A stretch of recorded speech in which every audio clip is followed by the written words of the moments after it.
As you know, I recently left my corporate job and I've been in total recovery mode, all about self-care. One of my new routines is the nighttime shower before bed. There's just something about washing away the day and that reflection that's been super helpful for me. I've been using one of our partners, Osea's Mega Moisture Duo. This combo body oil and body lotion are so freaking incredible. It literally feels like I'm at a spa. I realized that the secret is seaweed and other skin level ingredients that are normally reserved for face products. And that's why I was so excited when Osea became one of our partners. And, we're so grateful for partners like this because one, they keep the show going, but they're also super good for all of our listeners and for our own well-being. So if you want to have that nighttime bliss like I am doing, you can get 10% off your first order site-wide with code DATEABLE at oseamalibu.com. You'll get free samples with every order and free shipping on orders over $60. So head to oseamalibu.com and use the code DATEABLE for 10% off. Let us know which products you end up going with, share them in social. Super excited to see what you end up choosing.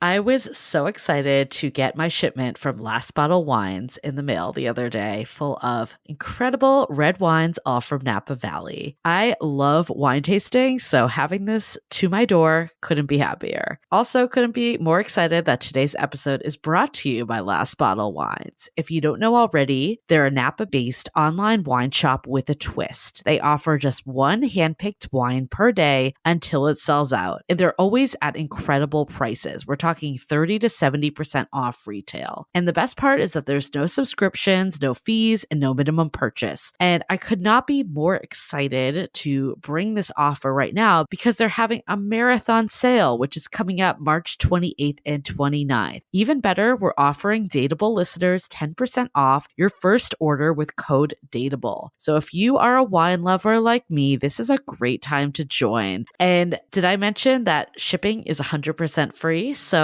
what are you waiting for? Mark your calendar for March 28th and 29th, or get on it earlier if you want. You can sign up at lastbottlewines.com and use code DATEABLE and find out why Last Bottle is the most fun way to discover and buy amazing wine.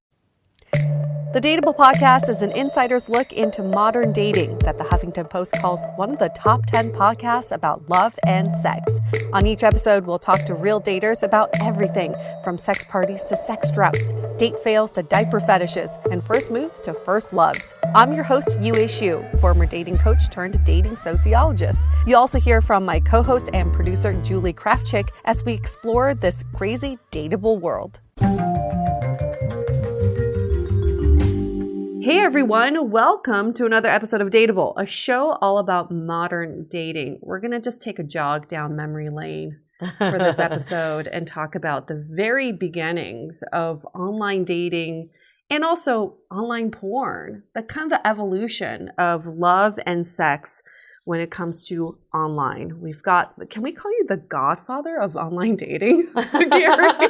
Has anybody ever called you that before? Is that a proper name for you? But we've got Gary Kremen on the phone. He is 55 years old, lives in the Bay Area, originally from Chicago, currently in a monogamous relationship. He invented online dating, specifically founded Match.com, and was the first registrant of Sex.com. Why it's important to say first registrant, you'll find out in a little bit, because we also have Dave Kushner on the phone. He is 50 years old, lives in New Jersey, originally from Florida, currently married, and wrote the book The Player's Ball, which is a #1 bestseller that tells the incredible battle between the founder of Match.com, who's Gary, and the con man who swindled him out of the website Sex.com, resulting in an all-out war for control for what still powers the internet today: love, sex, and Bitcoin. I think that's the third thing that powers the internet today. Wow.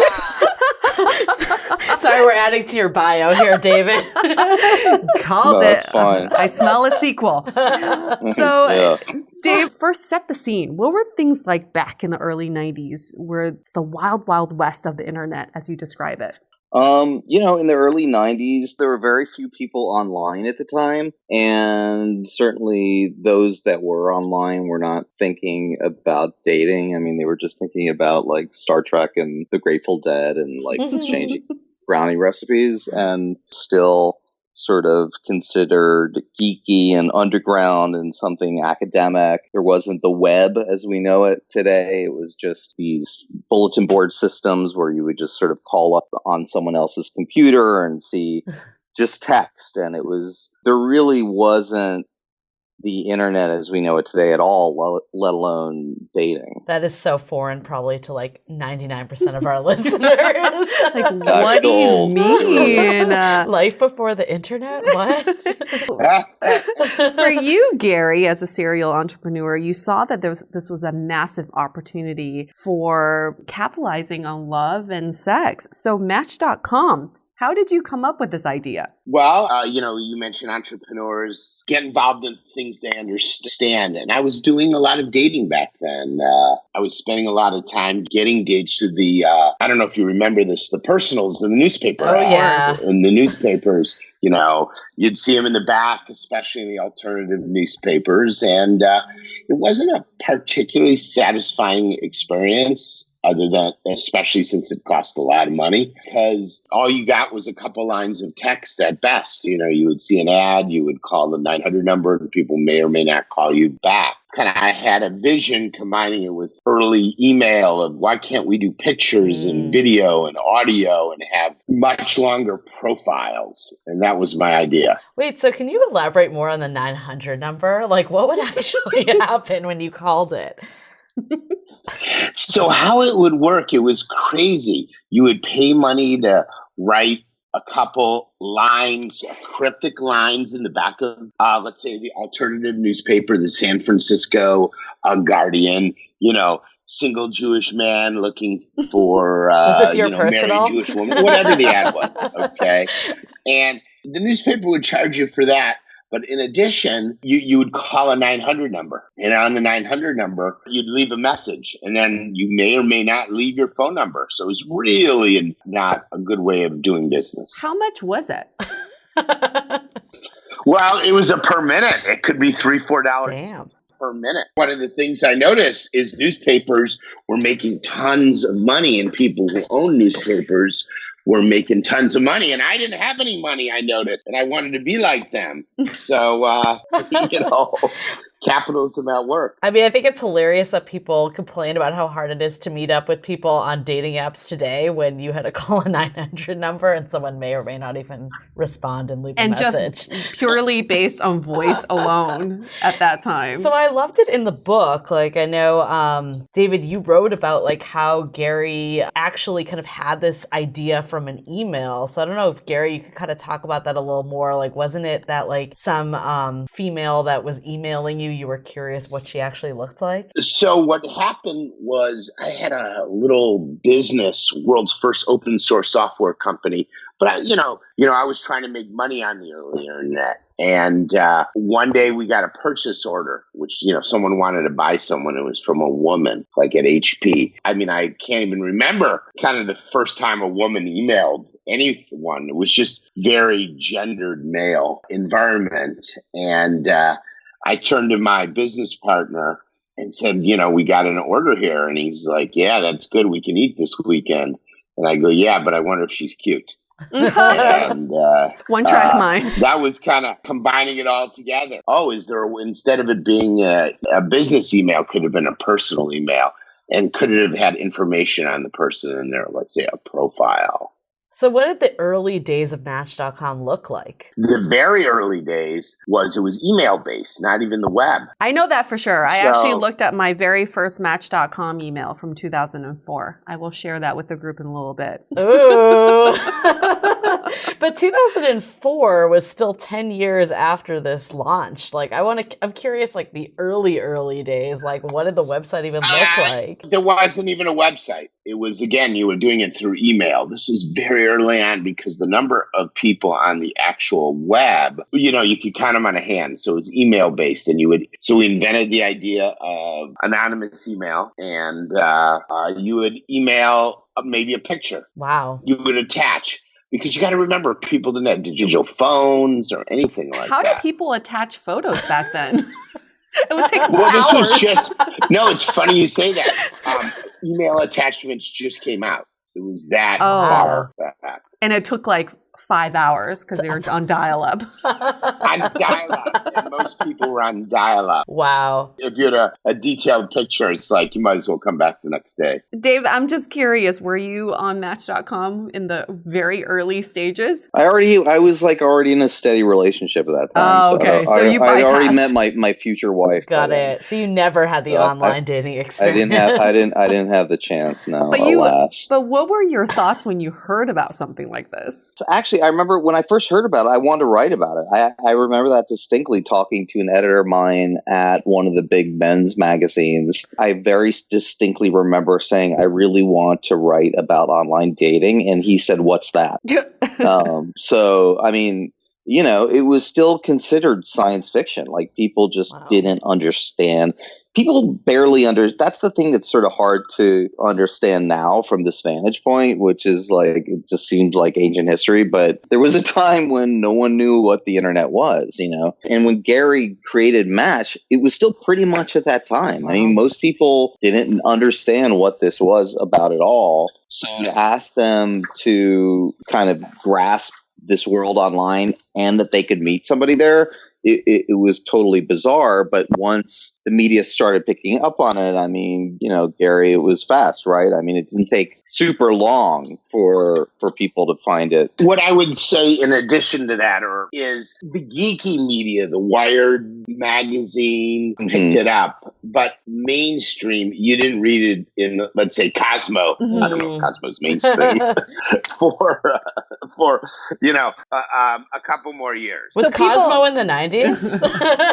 So people were more intrigued by the technology of it, and not so much that you could actually use this to find the love of your life. It's still probably, even though it took forever to dial up, is probably still more efficient than those 900 numbers. Yeah. And did you charge people from early stage, or was it free to start? Free in the beginning. Okay, so David, we established you weren't on Match, but I guess to bring it full circle. Were you on sex.com? Right. Were you on sex.com? Was I on sex.com?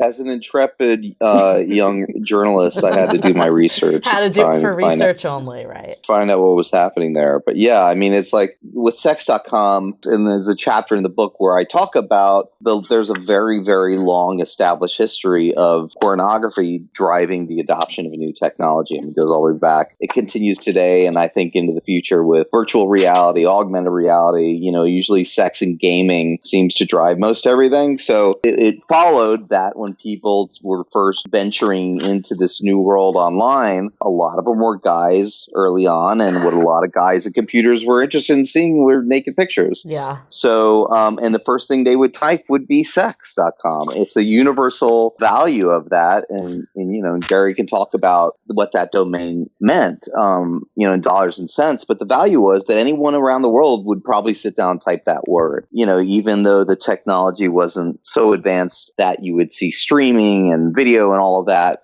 Whatever you could see on there, people would want, even if it was just some pictures. Like, what was actually porn like back then? Like, what were you seeing? I want to know, like, those details. Call up a 900 number. Or is it like the someone makes magazines? noises for you. You know, I mean, early on, it started with just text. When there were no pictures, people were doing what was called ASCII art, which was kind of like advanced emoticons that, you know, you would type characters on the screen that if you stood far back enough, it would make a picture of two naked people or something like that. And then with scanners, people would scan photos from, you know, porn magazines and put them online. What was appealing to a lot of people was privacy of it, and that there was nothing to hide. You know, you could just turn off your computer and whatever you were looking at was gone. You didn't have to worry about like hiding a magazine under your mattress. That's kind of a simple thing that has actually proved to be a pretty big deal. This world that was on the other side of the screen, the fact that you could turn it on and turn it off and there were no traces of it and it would just evaporate, was radical. I mean, I think it was more radical than anybody realized at the time. And certainly that would manifest later on just with all of the online communities and just with message boards and how people would behave given that veil. I mean, I was definitely too young for porn and dating in the 90s, but I do remember the chat rooms. Oh, the chat rooms got really heated. They did. I remember getting some ASCII art in the chat rooms. Oh, you do remember ASCII art? I do. I mean, I'm Googling it now, and I'm like, I'm remembering things now. I'm remembering some of the images I've gotten. Buried for years. I mean, there's some really sophisticated. There's some very sophisticated ASCII art out there. I thought it was more cartoonish. People put a lot of time into that. Like, look at this, Julie. We'll have to link to this one, but it looks like real. It looks like a real photo. Yeah, it's basically, for any listeners, it's like a guy fucking a girl from behind, but it's like... It's all shadows. Right. Yeah, it's all like lines. It's very beautiful. I'm actually very impressed. ASCII art's going to have a comeback after this episode. They call it prehistoric internet porn. Wait till the hipsters get their hands on this. Oh, yeah. It's going to be all over these cafes. That is true. There is a kind of an arty thing. That's a great idea. Someone needs to... Gary, get on it, Gary. Gary, I want 2%. Bring it back. Bring it back. That's great. Company that I started before Match, the one where I got the purchase order, we used to sell those. What?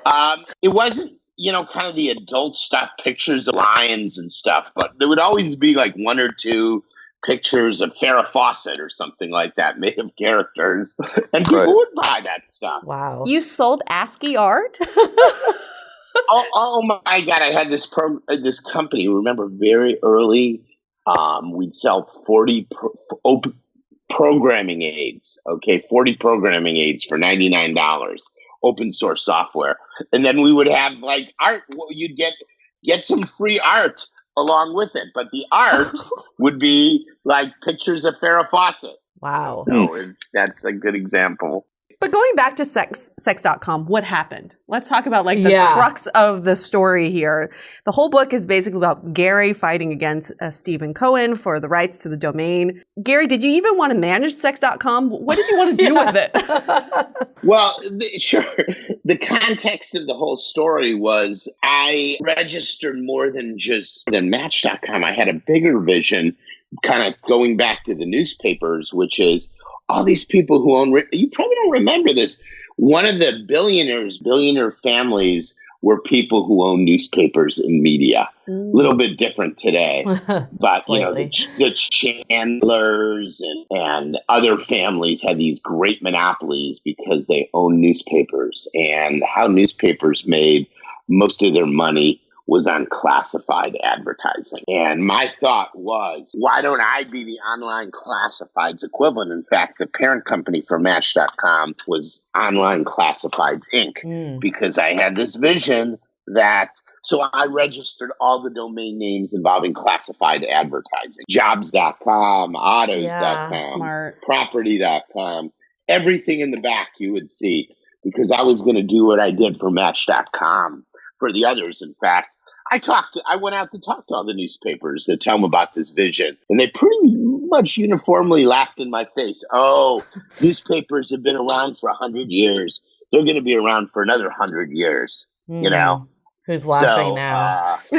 Yeah, they really believe that strongly. So, and as an afterthought, I registered sex.com because, they kind of had the personal ads. They had a little bit of sex in them. So I registered sex.com. It was just one of the names. So you didn't want to be the inventor of fucking and sucking online, as Stephen Cohen called himself. I got that from your book. To quote, I didn't have the vision. In fact, I'm usually pretty good with social trends, but I did miss the value of porn.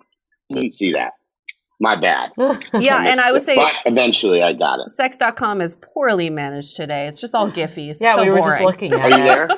We did some It's research. weird. It's actually really weird because, to me, people have asked me that, after when the book came out, about what it's like now, and I said the same thing. And it kind of reminds me of that restaurant that's in the strip mall in your neighborhood that always is doomed.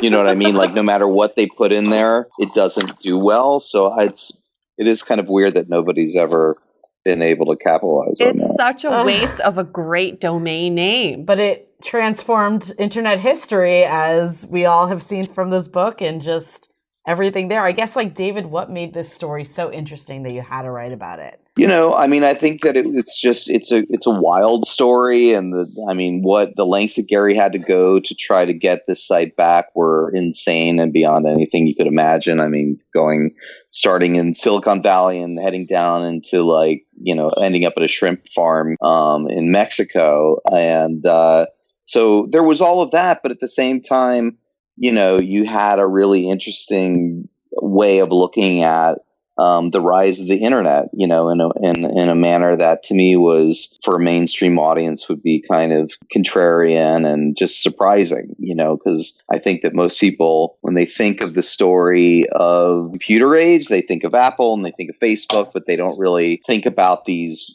what I call the Wild West years, when the rules were just being worked out. And for anyone who's not familiar with the story, fill us in on who Stephen Cohen is and how does he play into the story. Gary, do you want to tell him about your friend, Stephen? Sure. Your BFF? Our friend is, as broadly defined.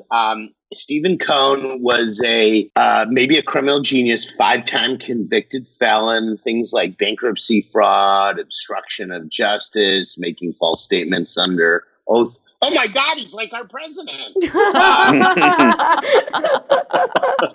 All of those the same guy. Is Stephen Cohen a fake name for Donald Trump? You'd have aliases.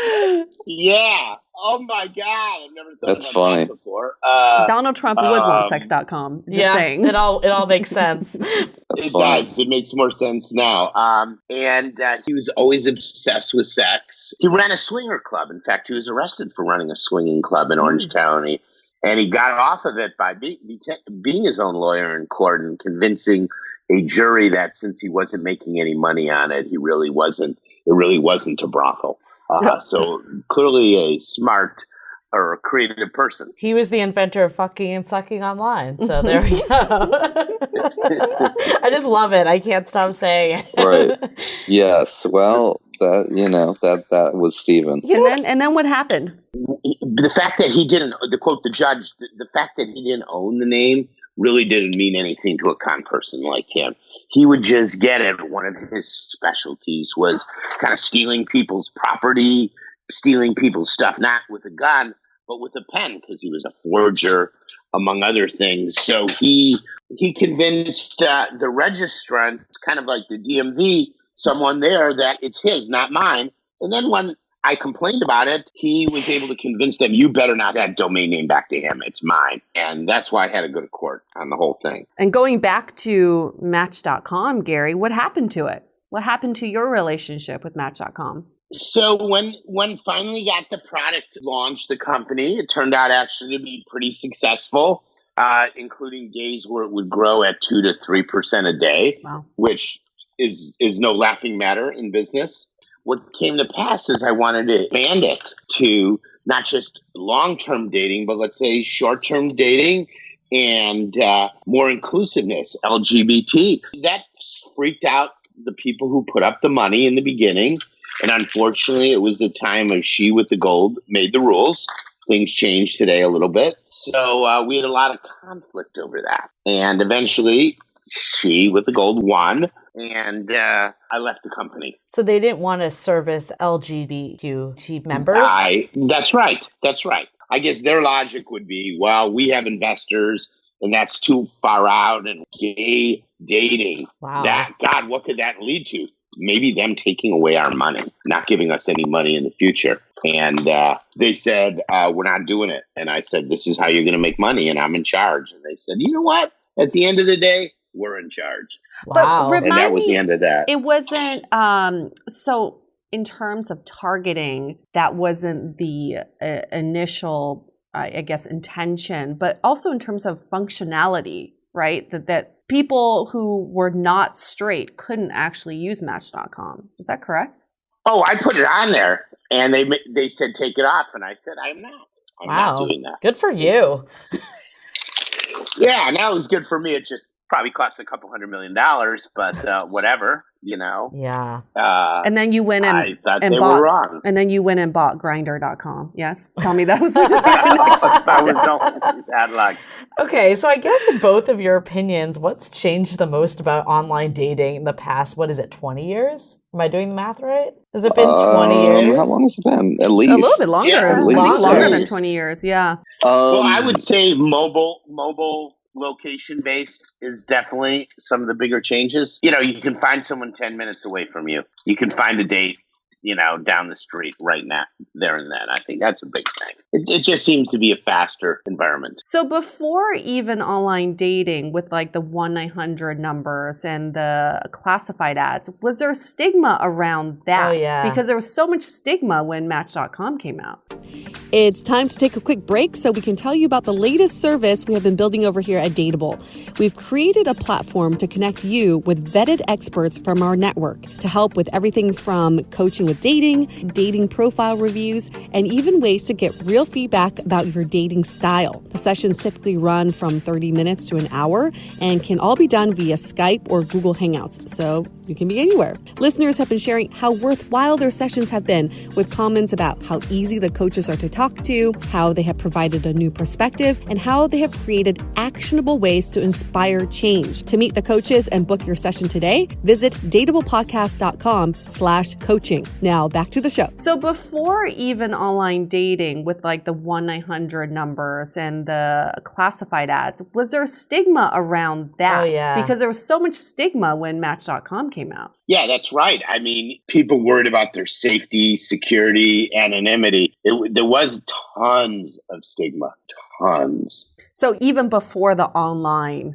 boom, there was still stigma around just personal ads. Oh, yeah, that was risque to do a personal ad. I don't know how people thought they were supposed to meet. Like, oh, we met in bars. Like that's less risque. I don't know what they were thinking back then. Well, back Did then everyone have to be introduced by their parents? Exactly. Back then you think you would just meet a neighbor or a coworker or a classmate and then you just get married right away. But I think what happened was people realized there's just a whole world out there that you can meet. And I remember when I was first introduced to Match.com, I was so intimidated by looking at all the profiles because I kept thinking, first of all, I lived in Norwalk, Connecticut, for anybody who's been listening for a while. Your favorite place? My favorite place on earth, where everyone's super cool and diverse.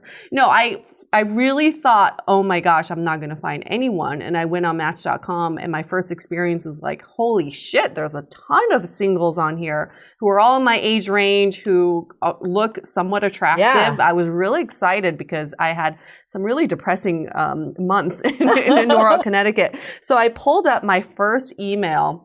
Oh my God, I my can't first believe you message. still have this. I have a whole folder in my Hotmail account called Match. And it's all the emails I ever got from Match.com. My first one is from November 29th, 2004, from someone named CJ Boyce. My username was DZ. I don't know where I came up with that. CJ Boyce, you still out there? CJ Boyce, I'm looking for you. His subject was, are you looking for someone to shovel your car out of the snow? That's a pretty good line because I just moved to Connecticut from California. I don't know, Gary, what do you think? Is it a good line? How does that one stack rank? That wasn't bad. That's not bad because I thought, yes. Well, first of all, it's a question, so it's interactive. You're like, yes, I am. Are you willing? Are you offering? Yeah, and two, he's offering something that I really needed because I had no snow boots back then, so I didn't know how to even stand in the snow. And his message is, tired of the hey baby, what's your sign bar scene? Hee hee hee, too funny, but isn't that the truth? I'm sick of the scene as well. That's why I'm trying this online thing out for a little bit. My name is Chris. I'm 27 from Brewster, New York. If you don't know where that is, it's about 40 minutes from Norwalk. Big change for you coming from LA. I lived in Vegas for 3 years. Loved it. Love the e-chat, as you do. But for now, I'm stuck here in the cold. LOL. LOL. Whoa. Oh. That's really progressive of him. Wow. He wanted someone to be less cold with. He wants someone to be less cold with, and he was super cool because he used LOL. Like, who used LOL back then? Yeah, back then. Right.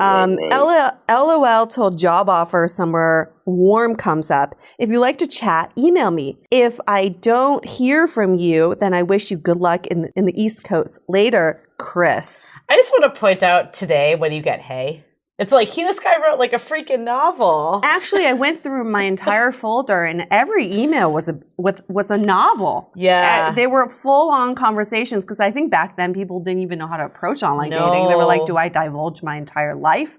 Do I tell you something funny? Now, you're right. Now nobody puts in any effort. Well, I think you and I are at an interesting place because granted we weren't in the early stages of Match.com as we heard just now about, but we were kind of in that time that straddled the more traditional dating websites versus the apps. Yeah. And I know for myself, like, I remember it was you just didn't talk about it as much. It was more like something you kind of did. There was still definitely a stigma around it. Like when I was 25, like I remember going on Match.com. Maybe it was a little later, like 26, 27. And that was, 8 years ago? Doing math correctly? I don't even know. But anyways, yeah, was it 8 years ago? Mm-hmm. Wow, just to wing that. But anyways, I remember like there was this whole piece that like you would go home and you would like log into your Match account. And if you were at work, like you would make sure that no one could see your computer screen because it was like embarrassing to be on it. Right. But also exciting because you're not getting these messages like nowadays, you just get a ping. But back then, you actually have to log into your email. And who had internet on their phone? So you obviously have to be near a computer. So it was really fun getting these messages. But something kind of taboo as well. You're like sneaking around and doing it. I remember my friends and I kind of like devoted, like it would be like Wednesday night, let's go on Match and like email everyone. It was like a thing. But I also think for me at least, like I remember there were years, like even in college, like I didn't really date all that much. Like it was more like you would meet someone at a party and it would be just like hook up. Yeah, it was like very hookup central, and like I can count the number of like actual dates I went on like on my hand. It was not very much. And I remember like even into my early 20s, like I would just like meet people out at bars, like you were drunk. Like, it just wasn't like the best gauge of like actually meeting someone to have a meaningful relationship with. So I remember like when I first signed up for Match, like it was like a big thing because it's like you got to write the whole profile. But I remember like going on like really nice dates, like going to like nice restaurants and kind of getting like wined and dined. Yeah. And I was like, this is what dating is like. So I think like and what's happened today? I know. Now it's like you should be lucky if you get a hot dog. Yes, exactly. and a real hot dog. Maybe not. You know what I mean? I don't know. We still have had like, I know there's so many dating apps out there, but I remember like we talked with David Cruz, who's like a dating and relationship expert that was a former matchmaker too on Millionaire Matchmaker. Yeah. And he was saying like, if you're looking for something serious, like Match.com, eHarmony, they still exist. Like these sites are still out there. Like if you're on Tinder, like it's kind of like if you think about bars that you go to, right? It's like there's like that trashy dive bar that everyone's like the last call place that it's like we'll just like hook up with anything versus like a nice upscale lounge. Right. It's a serious dating. You think about going to Match.com because you're serious about dating. Not exactly. That's kind of how it evolved. But Gary, and I saw that. And I knew there would be kind of different graduation levels for different people. And that's how it worked out. But what's interesting about you, Gary, is that you're not in the dating industry. You're not like a dating expert, relationship coach, a therapist, but you saw that there was a need in the market for something like this and you jumped on it. Now looking back at the evolution of online dating and how Match.com has turned out, do you sometimes think about getting back into the dating industry? Well, I've helped out some startups over the years, but I'm kind of moved on from it. It's kind of a tough industry, I would say, now to make money on. Yeah. Just because there's so much noise out there. It is a network kind of business. What I mean by that is the more people on in your database, the more likely someone is to use it, generally speaking, because you don't want to go someplace where you can't date anyone. So because of that, I think it's a tougher business. There's some entry barriers. I feel like Tinder really shook up online dating. Like Match was kind of like the first shakeup, and then Tinder was the second one, which ironically was incubated in Match. Right. Well, I think that's actually a pretty interesting point. There has to be some kind of technological or some other type of leap to beat an incumbent in the field, and I think Tinder was that one. Yeah. For dating, and there probably will be another one in the future. I'd say, yeah, kind of that more mobile use of Facebook's database. If you recall, that's how you got going on Tinder. You know, it's suck in Facebook friends and then look for friends of friends. So I think their innovations do happen like any other business. Yeah, well, I think like Tinder I remember because I was also dating in like the rise of Tinder 2012 when it like exploded. And I loved Match because I went on really quality dates. Match and eHarmony. I think eHarmony always had the highest of quality, not quality, long-term relationship. Tinder's the fastest. Yeah, I remember like I loved Match because it was like you went on really solid dates, but I remember it just took a long time and a lot of them would kind of go to like the dating black hole sometimes because it wasn't that instant, right? And I remember like when Tinder first came out, it was just like instantly everyone messaging you all the time. You got a lot of DTF messages, but that's also besides the point. But you were getting a lot of messages. I remember going on like date after date, like double booked, like 3 times a week. So it was just like the quantity was so mass because it was easy access. Like you were just saying, Gary, it's like anyone with a Facebook account could sign up. There wasn't that long profile. However, I think we longed for those days also where there maybe was a bigger barrier to entry.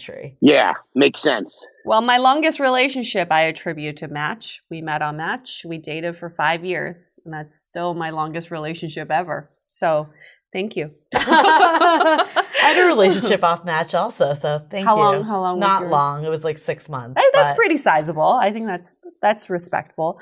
What about you, Gary? If you had to do Match.com all over again, what are some things you would do differently? Well, a lot of it was some internal politics within. You know, I wasn't actually right now. I'm a public servant elected by 300,000 people. I've kind of changed careers a little bit. I would have been a little bit more political and.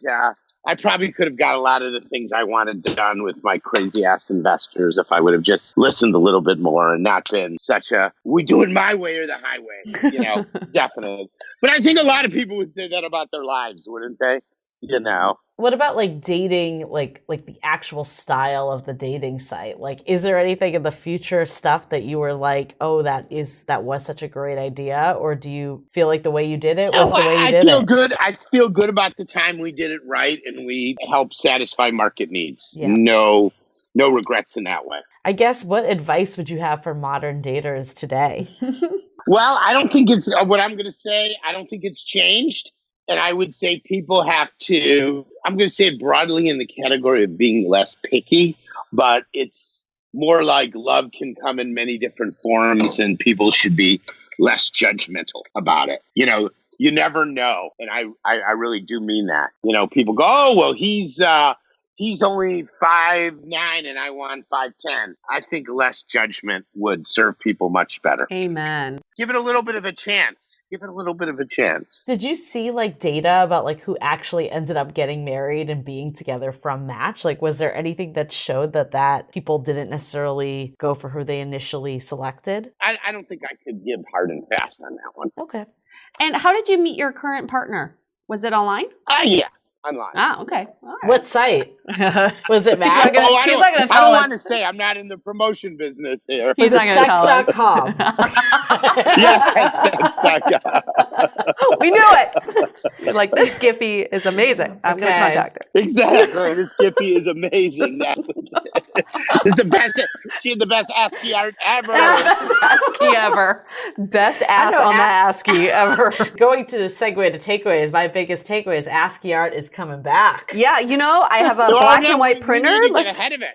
We need to get ahead of this thing. This needs to be a business. I know, Gary patented that shit. Yeah, there's got to be a more time-efficient way of making ASCII art, and then we can send those instead of emoticons. The new emoji. It's you heard it here first. My biggest takeaway regardless of what happens with online dating and offline dating, we just have to work with the technology instead of against it. I think oftentimes we blame technology for some of the dating problems that we face, but it's really how we use it. So no matter what the next Tinder or Match or Bumble is, instead of thinking about, oh, this is making me more antisocial, it's making me having dating fatigue. No, actually, we can't blame the technology. We can only blame the way we're using them. I love that. I think also my other takeaway too is just like it's all an evolution. Like the fact that like this, I mean, I think this story is crazy, Gary, that it like started from like sending an attachment photo, but like that's like what was going on at that time. So it's like there's certainly pros and cons of current and past. Yeah. But I think like to your point of just going with what we are currently doing it, there's also a lot of pros of current day, just the speed, the level of connection, like Gary mentioned, you're on the go all the time, it's mobile, like there's just so many benefits. And I think a lot of times we get caught up in the complaining and the dating fatigue, and it's like there are a lot of pros to online dating. It opens you up to like a whole new world of people that you would not have met, and I think it's easy to forget those pros when you're in the thick of I don't forget that. I mean, there's a saying in business, contacts equal contracts. And I think the more dates you have, the more likely you find that the right one. So you're a numbers game guy. Within reason. It's not all numbers, but not if you're not getting out, you're not getting any. How about that? There you go. If you're not getting out, you're not getting any. That is a great line to end this podcast on. If you're not getting out there, you're not going to get any. That's very true. You got to be in the game. All right. You got to be in the game. You got to be in the game. Well, thank you for inventing online dating, Gary. Without you, I would be holed up somewhere not knowing what to do with my life. There's actually countless relationships both of us would not have ever had. So absolutely. Or heartbreak, sadly. But whatever, what can you do? But at least that one guy in Fremont, I discovered him. Otherwise, how would I ever find him? Right? I will say my last batch story that I always think is hilarious is I got this one message that was in Morse code, and it was like, if you ASCII art? Maybe that's what it was looking back, but it was like real Morse code. It was real Morse code. It was like, if you could figure this out, like we could go on a date. Damn. But then my friend also got the same message. Oh, fuck. Oh, man. Don't copy and paste Morse code. Come on, guys. Do some ASCII art. Damn it. Well, thank you, Gary, for taking the time out and being the godfather of online dating. It's just been a pleasure to talk to you. Yeah, and thank you, David, too, for joining and telling us about this book. I mean, I love the book. I definitely think that everyone should read it. It's just fascinating, like kind of being back in that time that was like beyond a lot of us. So I guess, Dave, can you tell us kind of just like where we can get the book, anything else that you want to share before we wrap up? You know, the book is available online and in stores, wherever you can find it. And, you know, the response has been great.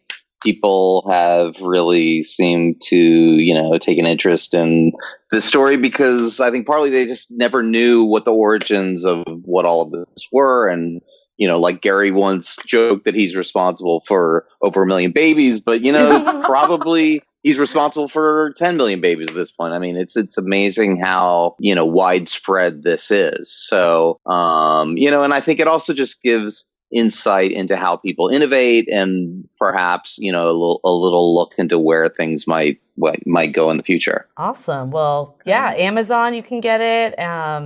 BarnesandNobles.com, any online, we'll link it in too. Fantastic. Okay, we're going to wrap this up. And for any of our listeners who have some Match.com stories of their own, send those to us. We love jogging down memory lane. What were some of the first messages you got? Because the ones I got were pretty damn good. Yeah. Or if you're send them in. Or if you're still using Match.com or Sex.com or any variation, still want to hear from you and just what's your experience been with online dating. We always love a good online dating story. Yep. And fuck that fan art. I want some ASCII art. Send us your ASCII art. Our entire website will be ASCII art from now on. We're going to wrap this up. Stay dateable. Want to continue the conversation? First, follow us on Instagram, Facebook, and Twitter with the handle @DateablePodcast. Tag us in any post with the hashtag StayDateable, and trust us, we look at all of those posts. Then head over to our website, dateablepodcast.com. There you'll find all the episodes as well as articles, videos, and our coaching service with vetted industry experts. You can also find our premium Why series where we dissect, analyze, and offer solutions to some of the most common dating conundrums. We're also downloadable for free on Spotify, Apple Podcasts, Google Play, Overcast, Stitcher Radio, and other podcast platforms. Your feedback is valuable to us, so don't forget to leave us a review. And most importantly, remember to stay dateable.